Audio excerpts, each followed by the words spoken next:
तो yo guys, मेरा नाम आदित्य कुमार है और आप देख रहे हैं अपना YouTube channel the way of success. तो दोस्तों, आज की हम लोग नए वीडियो में हम लोग क्लास 10th का बायोलॉजी का पहला चैप्टर लाइफ प्रोसेस को स्टार्ट करेंगे। और ये जो चैप्टर है, इस चैप्टर का ये पहला पार्ट होगा।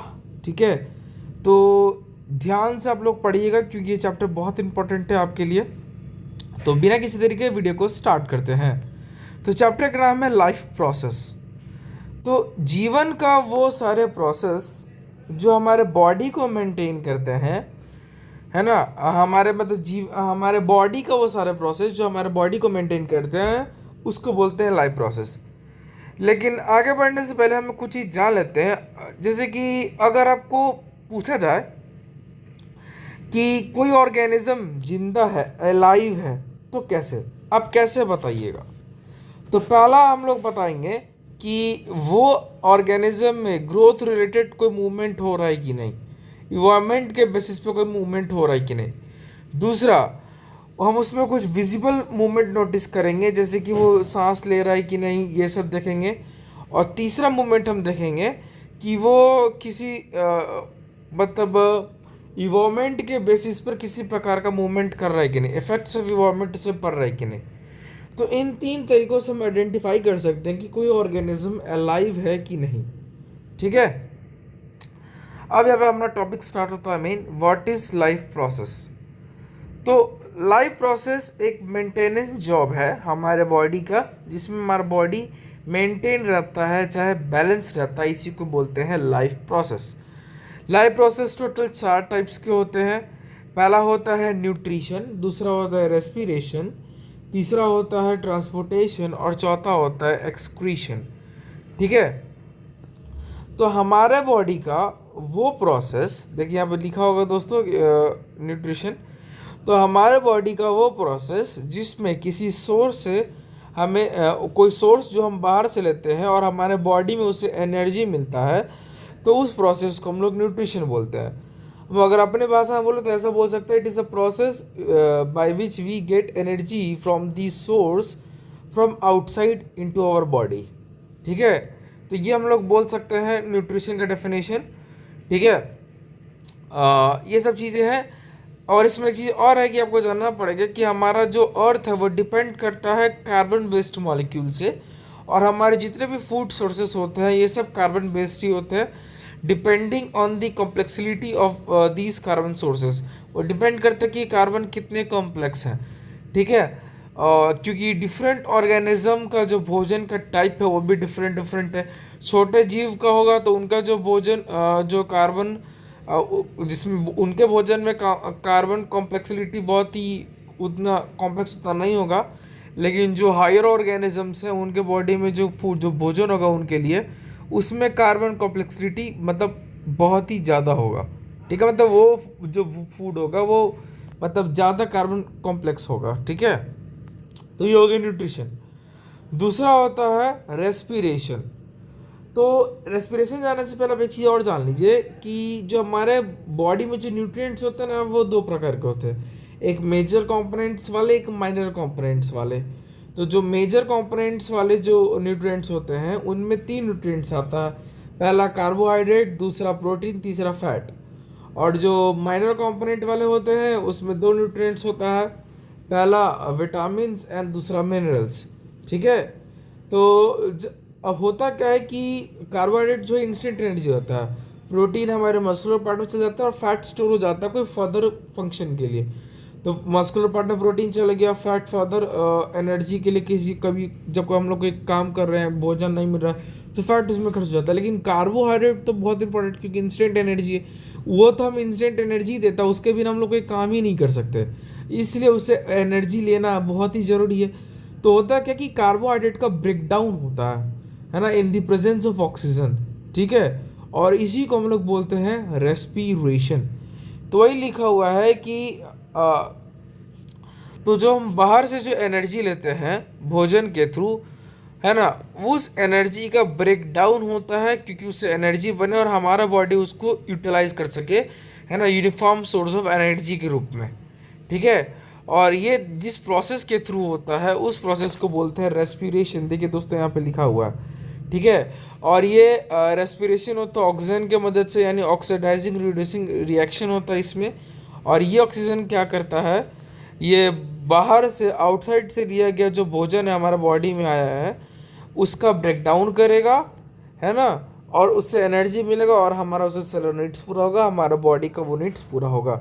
जिसको अपने भाषा में डेफिनेशन बोले तो बोल सकते हैं respiration is the process in which glucose is break down in the presence of gluco oxygen, is called respiration. ठीक है। अब यहाँ पे एक चीज़ है कि यहाँ पे बात हो रही है जैसे कि in case of single celled organism, अगर हम सिंगल सेल ऑर्गेनिज्म की बात करें तो उनके पास किसी भी टाइप का स्पेसिफिक ऑर्गन नहीं होता है भोजन को लेने के लिए। ठीक है। ना भोजन के लिए, ना एक्सचेंज ऑफ गैसेस के लिए, ना रिमूवल ऑफ वेस्ट के लिए। इसलिए उनका जो पूरा बॉडी है वो इन्वायरमेंट के कांटेक्ट में है। कह रहा है कि सिंगल सेल ऑर्गेनिज्म उनके पास ना, उनके एक अलग ही केस है, उनके पास कोई स्पेसिफिक ऑर्गन भी नहीं होता भोजन लेने के लिए, ना एक्सचेंज ऑफ करने के लिए, ना वेस्ट को निकालने के लिए। तो वो कैसे करते हैं, तो उनका जो पूरा एक बॉडी है, उनका जो पूरा बॉडी है ना वो इन्वायरमेंट कांटेक्ट में रहता है। और वो उस उनका पूरा बॉडी ही, बॉडी के किसी भी पार्ट से वो भोजन ले सकते हैं, किसी पार्ट से एक्सचेंज ऑफ गैसेस कर सकते हैं, किसी पार्ट से भी रिमूवल ऑफ वेस्ट कर सकते हैं। ठीक है। क्योंकि उनका बॉडी तो मल्टी सेल ऑर्गेनिज्म से कॉम्प्लेक्स नहीं है, तो इसीलिए उनके बॉडी में एक फंक्शन होता है जिसको बोलते हैं डिफ्यूजन। तो diffusion is the process in which gas and solid moves from higher concentration to lower concentration. तब भोजन भी एक तरीके से ज़्यादातर सॉलिड ही होता है, गैस तो गैस और वेस्ट भी ज़्यादातर सॉलिड ही होता है। तो वो क्या करते हैं ना कि डिफ्यूजन मतलब हायर कंसंट्रेशन से जब लोअर कंसंट्रेशन में गैस और सॉलिड का किसी प्रकार का चीज़ जब जाता है तो उसको डिफ्यूजन कहते हैं। आपको मैं एग्जाम्पल के थ्रू समझा सकता हूँ, तो एग्जाम्पल ध्यान सोचेगा। मैं ये एग्जाम्पल आपको मल्टी सेलुलर में ले रहा हूँ। ठीक है। वैसे मैं यूनिसेलुलर की बात कर रहा हूँ, एग्जाम्पल के थ्रू बता रहा हूँ कि आप उससे कनेक्ट कर पाओ। तो जैसे कि हम लोग सांस लेते हैं तो एयर लेते हैं। ठीक है। तो एयर की मात्रा कहाँ जाता है, हमारे शरीर में कि एटमोसफेयर में? जरूर एटमोसफेयर में। तो अगर एटमॉस्फेयर में ज़्यादा एयर है, इसका मतलब ये हुआ कि एयर का कंसंट्रेशन एटमॉस्फेयर में ज़्यादा और हमारे बॉडी में कम है। और डिफ्यूजन क्या कहता है कि एयर, चाहे कोई भी सॉलिड चीज, हायर कंसंट्रेशन से लोअर कंसंट्रेशन में ट्रेवल करता है। तो हम क्या करते हैं, सांस लेते हैं एटमॉस्फेयर से अंदर, तो एयर जो एटमॉस्फेयर में हायर कंसंट्रेशन है, हमारे बॉडी में लोअर कंसंट्रेशन, तो हायर से लोअर में आ गया। उस तरीके से यूनिसेलुलर में डिफ्यूजन होता है क्योंकि वो एक ही सेल से बना और उसका पूरा सेल इन्वायरमेंट से घिरा हुआ है, तो उसके पूरे बॉडी में डिफ्यूजन होता है। उस तरीके से वो रेस्पिरेशन भी करता है और न्यूट्रिशन भी करता है, और यहाँ तक एक्सक्रीशन भी वो उसी प्रोसेस से करता है। ठीक है। वही मल्टी सेलुलर ऑर्गेनिज्म में हमारे बॉडी का जो सेल है वो डायरेक्टली कांटेक्ट में होता है, मतलब वो डायरेक्टली कांटेक्ट में नहीं होता environment, it is not be in directly contact with surrounding और इन्वायरमेंट, मतलब सराउंडिंग इन्वायरमेंट से वो हमारा बॉडी कांटेक्ट में रहता, हमारे बॉडी के सेल, इन कहने का मतलब वो है। इसलिए हमारे बॉडी में डिफ्यूजन वाला प्रोसेस नहीं हो सकता हमारे सेल में, क्योंकि हमारे सारे सेल इन्वायरमेंट में नहीं, क्योंकि हम लोग में तो बहुत सारे सेल्स हैं। हम लोग के पास स्किन में जो सेल है वही इन्वायरमेंट कॉन्टैक्ट में, बाकी इंटरनल सेल्स तो है नहीं।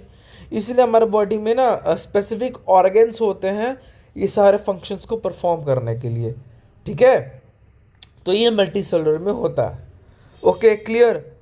अब तीसरा जो है हमारा जो लाइफ प्रोसेस का है, जिसको बोलते हैं ट्रांसपोर्टेशन सिस्टम, जिसको बोलते हैं ट्रांसपोर्ट।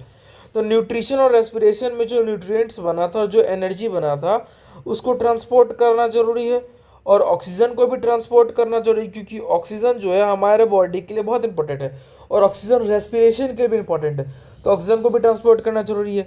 तो जब भोजन और फूड और ऑक्सीजन एक प्लेस से दूसरे मतलब एक प्लेस से दूसरे जगह हमारे बॉडी के एक पार्ट से अलग पार्ट में दूसरे पार्ट में जाता है, तो ये ट्रांसपोर्टेशन सिस्टम के थ्रू जाता है। ये ट्रांसपोर्टेशन सिस्टम हो गया। ठीक है। उसके बाद अब यहाँ पे लिखा है कि when chemical reaction use to carbon source यानी फूड सोर्सेज की बात हो रही है, क्योंकि हमने थोड़ी देर पहले पढ़ा जितने भी फूड सोर्सेज होते हैं सब कार्बन से बने हैं।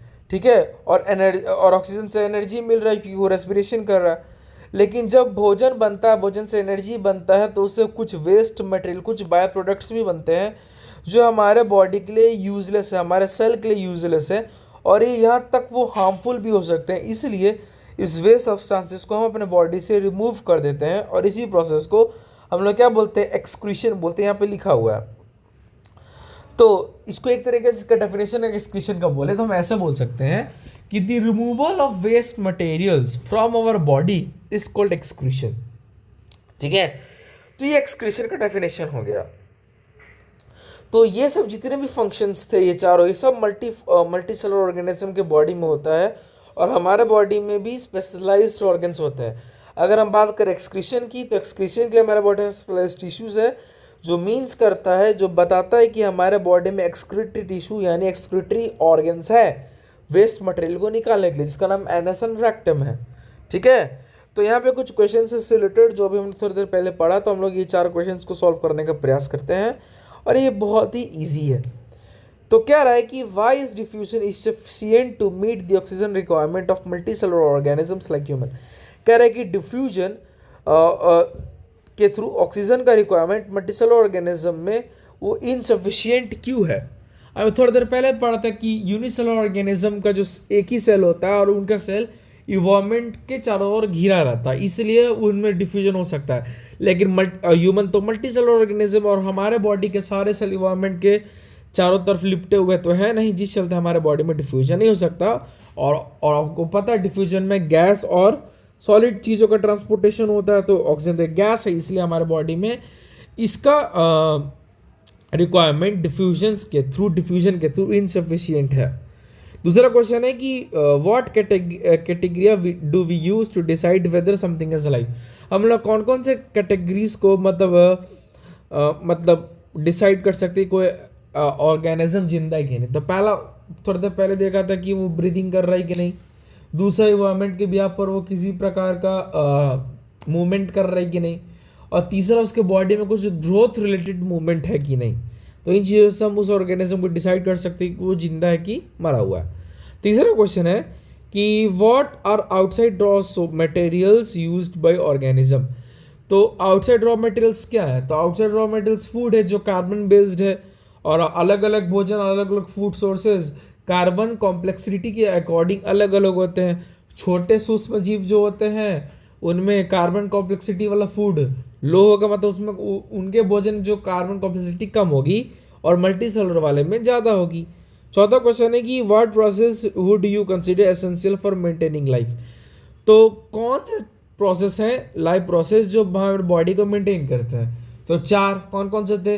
न्यूट्रिशन, दूसरा रेस्पिरेशन, तीसरा ट्रांसपोर्टेशन एंड चौथा एक्सक्रीशन। तो 4 थे। ठीक है, तो दोस्तों इस छोटे से टॉपिक में बस इतना ही, हम लोग ज़्यादा नहीं पढ़ते हैं क्योंकि इस टॉपिक में, इस पेज में हमने बहुत ही ज़्यादा कॉन्सेप्ट्स पढ़ा है। तो अपने लाइफ प्रोसेस को जो पहला है न्यूट्रिशन, उसको हम लोग नेक्स्ट पार्ट में पढ़ेंगे, है ना। और उस पार्ट को हम लोग जल्द से जल्द अपलोड करने का प्रयास करेंगे। तो आप लोग वीडियो को लाइक ज़रूर कीजिएगा, ठीक है, अगर वीडियो अच्छा लगा होगा तो, और अपने क्लास 10th के दोस्तों में शेयर जरूर कीजिएगा। और है ना, बताइएगा चैनल ये अपना चैनल है ना, आप ही का चैनल है, तो फिर वीडियो को लाइक करके चैनल को सब्सक्राइब करके बेल आइकन को प्रेस जरूर कर दीजिएगा। जय हिंद, जय भारत।